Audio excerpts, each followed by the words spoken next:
नमस्कार। आज जो नीट का है वो री नीट का एग्जामिनेशन है जो आज होने वाला है और आप देख सकते हैं कि बच्चे लाइनों में लगे हुए हैं और उनकी जो चेकिंग है वो की जा रही है, क्योंकि आपको बता दें कि जो चेकिंग जो ड्रेस कोड था बच्चों का वो भी निर्धारित किया गया था।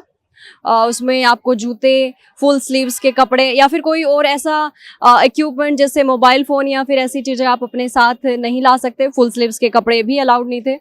उसके अलावा आपको बता दें कि 3 मई को ये एग्ज़ाम कंडक्ट किया गया था नीट का। फिर 21 मई को दोबारा री नीट का एग्ज़ाम है वो हेल्ड किया गया है।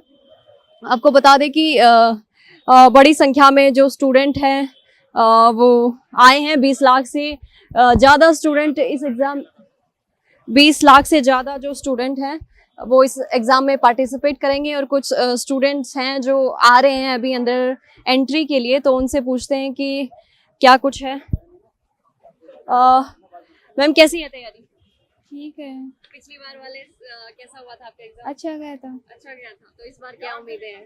ये कि हो जाएगा सिलेक्शन। सिलेक्शन हो जाएगा। चलिए, अच्छा कॉन्फिडेंस है आपका, ऐसे ही रखिए। बाकी और से आ रहे हैं जो भैया, कैसी है तैयारी? बढ़िया मैम। बढ़िया है। पिछली बार वाला एग्जाम मैडम आप कुछ कैसा गया? क्वेश्चंस पूछ सकती हैं मुझसे तो प्रोफेसर।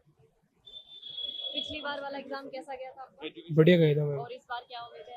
इस बार भी अच्छा ही जाएगा पेपर। क्या लग रहा है कि पिछली बार का एग्जाम जो था वो पेपर आउट हो गया था उसका, और उसके बाद बहुत सारे बच्चों को मेंटली बहुत सारे बच्चे इस चीज़ से निकले थे। कई बच्चों ने सुसाइड भी किया था, तो इसके ऊपर क्या कहेंगे? मैम ये तो अब क्या करे, बच्चों की तो क्या गलती है इसमें, सब सरकार की ही गलती है इसमें। तो सरकार से क्या कहेंगे? अच्छे से एग्जाम करवाए। इस बार क्या उम्मीद है? इस बार आप फुल तैयारी के साथ आए हैं, वही बच्चे दोबारा एग्जाम देने आए हैं, तो क्या लगता है बच्चों के साथ न्याय होगा? अच्छा ही होगा मैम, मैं जाता हूँ, मेरे पास टाइम नहीं है। चलो, और जो स्टूडेंट है, हाँ जी, आप क्या है अपने बारे में? मैं डॉक्टर गोविंद शर्मा हूँ, हाँ, नीट एक्सपर्ट हूँ। अच्छा, पिछले 12 साल से पढ़ा रहा हूँ। पढ़ा रहे हैं आप? हाँ। PW में, हाँ। फिजिक्स वाला। मैं बता सकता हूँ आपको, काफी पॉजिटिव ऑप्टिमिस्टिक इंटरव्यू रहेगा। ओके। तो चलिए, अभी इस वक्त हमारे साथ गोविंद जी मौजूद हैं जो नीट एग्ज़ाम के लिए एक्सपर्टीज़ हैं इनकी, तो इनसे जानते हैं कि सर सबसे पहले तो मुझे ये बताइए कि जो पिछली बार वाला जो एग्ज़ाम हुआ था और उसमें जो सुरक्षा व्यवस्थाएं थी, जो चाक चौबंदी की गई थी, वो पूरे लेवल पे थी और इस बार भी यही है, फिर भी कहाँ चूक हुई? जब एग्ज़ाम था इससे पहले भी 2 दिन पहले भी खबर हमने सुनने को मिली कि एग्ज़ाम जो है लोगों ने उसको आउट करने की कोशिश की, पैसों में खरीदने की भी कोशिश की। मैडम देखिए, सबसे पहले तो मैं आपको बहुत धन्यवाद देता हूँ आपकी जागरूकता के लिए। I am doctor Govind Sharma, NEET expert from Jaipur. देखिए मैडम, पिछली बार जो समस्याएं थी उनका सबसे बड़ा मेन कारण जो था वो था कि कुछ व्यवस्थाएं ऐसी थी जो सुदृढ़ नहीं हो पाई। एनटीए के स्तर पे कुछ चीज़ें थी जो ठीक नहीं हो पाई। मैं सरकार को बहुत धन्यवाद दूंगा कि उन्होंने त्वरित निर्णय लिया और उन्होंने सीबीआई को ये जांच सौंपी।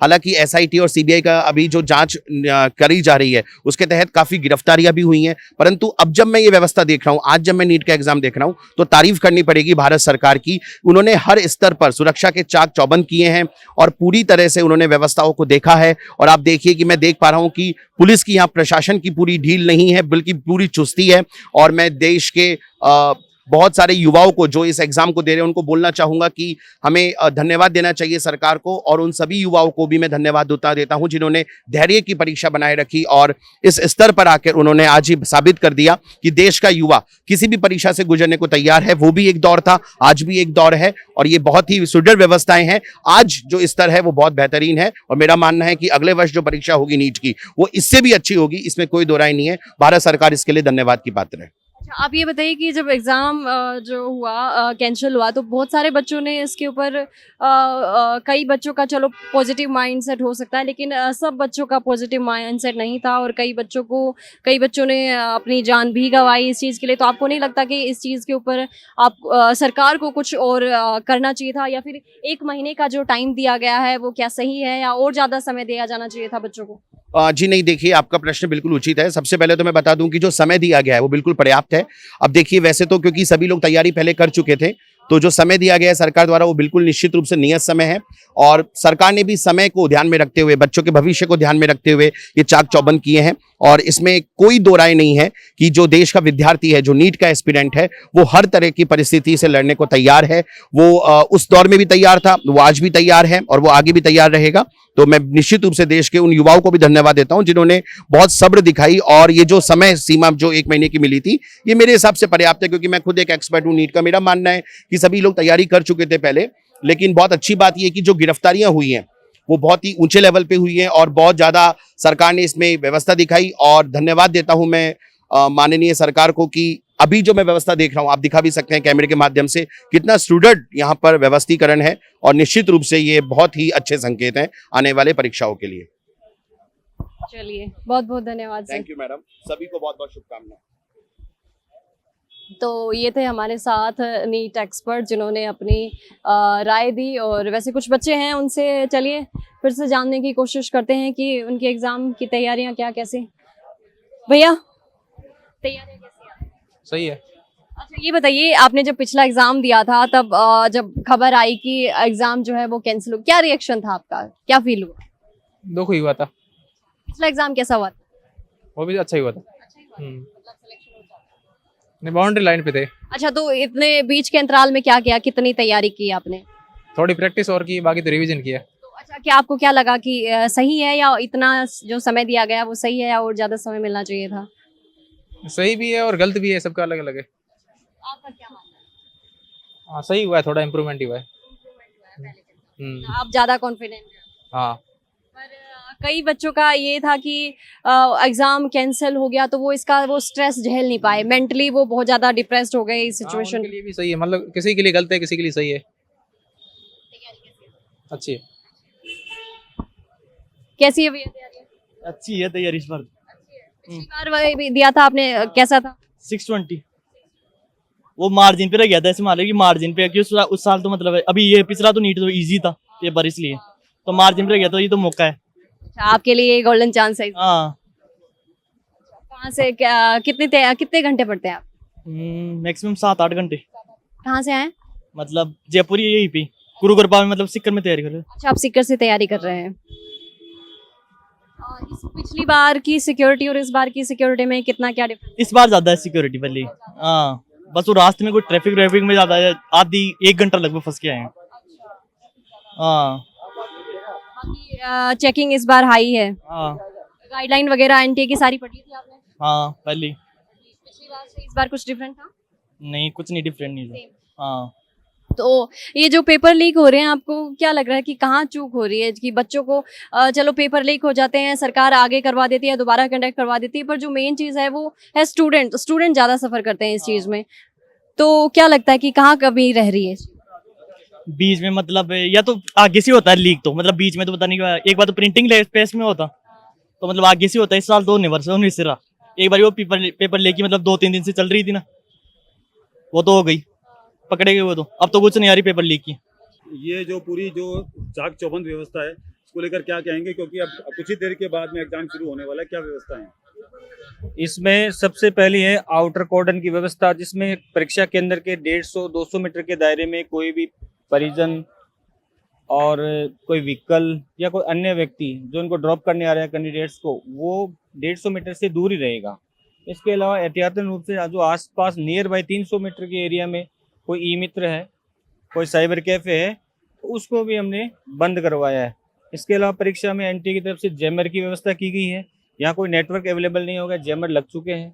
2 स्तर पर फिस्किंग और चेकिंग की कार्रवाई है। एक ही कैंडिडेट को 2 बार चेक करके अंदर अलाउ किया जा रहा है। हमारा पुलिस ज़ाब्ता, उसके पास भी कोई मोबाइल नहीं रहेगा। अंदर स्ट्रॉन्ग रूम बनाए गए, उसमें भी मतलब पैरामिलिट्री फोर्स सीपीएमएफ के गार्ड है, प्लस राजस्थान पुलिस की गार्ड है, वो भी कोई मोबाइल नहीं रखेगी। सारी चीज़ें सीसीटीवी के सर्विलांस के दायरे में है। हर क्लासरूम में, स्ट्रॉन्ग रूम में, हर जगह सीसीटीवी कैमरा लगा हुआ है। पूरे टाइम इसकी रिकॉर्डिंग होगी और पूरी प्रक्रिया बहुत ही पारदर्शी तरीके से और बहुत अच्छे एग्जाम को सफल बनाने के लिए एनटीए ने भी बहुत जो गाइडलाइंस दी है लोकल पुलिस द्वारा, उनको पूरी तरह से फॉलो किया जा रहा है।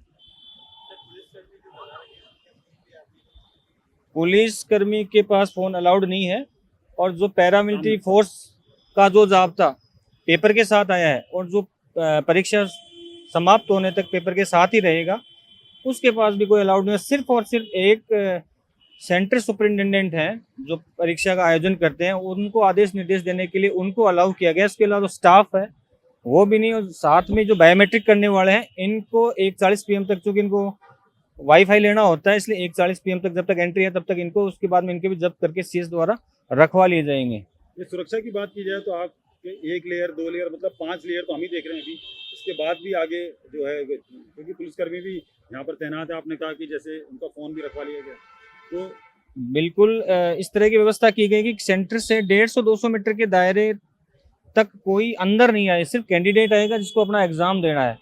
या एक्सेस कंट्रोल किया गया है कि बाहर ही कोई आदमी आया है वो ड्रॉप कर जाए, किसी को छोड़ने आया छोड़ के चला जाए। सेंटर पर प्रेशर नहीं होना चाहिए, सेंटर पर सिर्फ अभ्यर्थी दिखे और स्टाफ दिखे, और किसी को भी फ़ोन, मोबाइल या अन्य कोई डिवाइस अलाउड नहीं है। हम पूरी तरह से चाक-चौबंद पुलिस व्यवस्था हमारी अधिकारियों द्वारा यहाँ की गई है, हम उसको फॉलो कर रहे हैं और लगातार हमारे को इंस्ट्रक्शंस मिलते जा रहे हैं। कोई मॉडिफिकेशन है उससे हमें अवेयर कराया जा रहा है और उसकी हम पालना कराएंगे। और हमारा प्रयास है कि राजस्थान में कम से कम बहुत अच्छी तरीके से सेंटर पर किसी प्रकार की गड़बड़ी नहीं हो, ऐसा हमारा प्रयास है। एक केंद्र पर एवरेज 5 आदमी। सर रोडों को भी आपने ब्लॉक कर रखा है, यहाँ पर कोई मतलब एंट्री पूरी नहीं है। ये लिंक रोड है, इसमें इसकी अल्टरनेट रास्ते खूब हैं, इसलिए हमने एहतियातन तौर पर इसको बंद करवाया हुआ है। ये कॉलोनी को जाने वाला रास्ता है, कोई आम रास्ता वैसे कोई बहुत ज़्यादा इससे ट्रैफिक प्रभावित भी नहीं हो रहा है। तो देखिए यहाँ पे जो नीट के लिए आपको बता दें कि 20 लाख से ज़्यादा स्टूडेंट आए हैं, और हर एक सेंटर के ऊपर आपको अगर सुरक्षा व्यवस्था की बात करें तो 5 पुलिसकर्मी जो हैं वो यहाँ पे तैनात किए गए हैं। इसके अलावा बायोमेट्रिक है, और भी जो सुरक्षा के दायरे हैं वो उन सब दायरों के अंदर क्या सब कुछ किया जा रहा है। और स्टूडेंट के लिए जो टाइमिंग है वो 11 से लेकर 1:30 बजे तक का है। 1:30 बजे के बाद अगर कोई स्टूडेंट आता है तो उसकी एंट्री नहीं ली जाएगी, और जो एग्ज़ाम है वो 2 बजे से लेकर 5:15 तक है, यानी कि 3 घंटे 15 मिनट का ये एग्ज़ाम होगा। और उसके बाद जब बच्चे एग्ज़ाम देकर आएंगे तब हम उनसे जानेंगे कि उनका एग्ज़ाम कैसा रहा, क्या रहा। फिलहाल के लिए इतना ही। मैं दीपशिखा, एजुकेशन नगरी, जयपुर।